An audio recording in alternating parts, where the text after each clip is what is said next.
নমস্কার ফাটাকেষ্ট বাবু। আমার নামের পরে কিছু নেই, আগে আছে ফাটাকেষ্ট বাবু নয়, গুন্ডা ফাটাকেষ্ট। হরিদাস পাল। আগে কিছু নেই, পরে আছে পিএ। মন্ত্রণালয় ছাড়া এই বস্তিতে কোনো বিশেষ রকমের কাজ আছে নাকি? এক প্রকার সেই রকম। বস্তির এই মহান লোকটিকে নিতে এসেছি।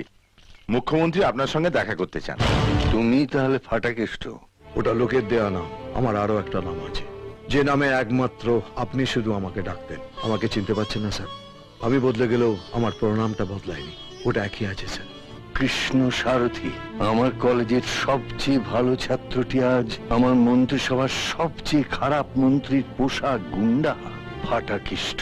আমি জানি, আগে জানলে আপনি আমার মুখ দেখতেন না। কলেজের যে ছাত্রটিকে আপনি সব থেকে বেশি ভালোবাসতেন আর ভালোবেসে ডাকতেন কৃষ্ণ সারথী, সেই সারথী আজ নিজের পথ হারিয়ে ফেলেছে।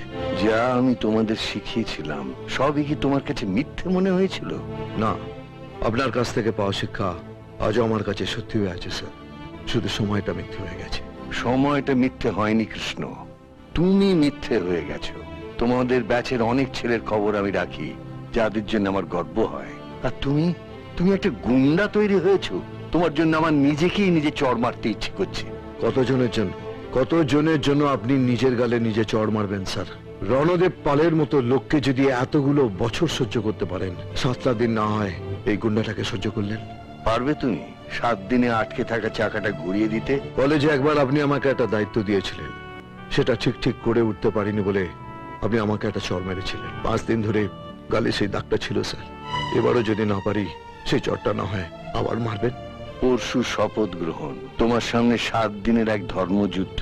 এই যুদ্ধে তুমি সারথী, তুমি অর্জুন। Yes sir.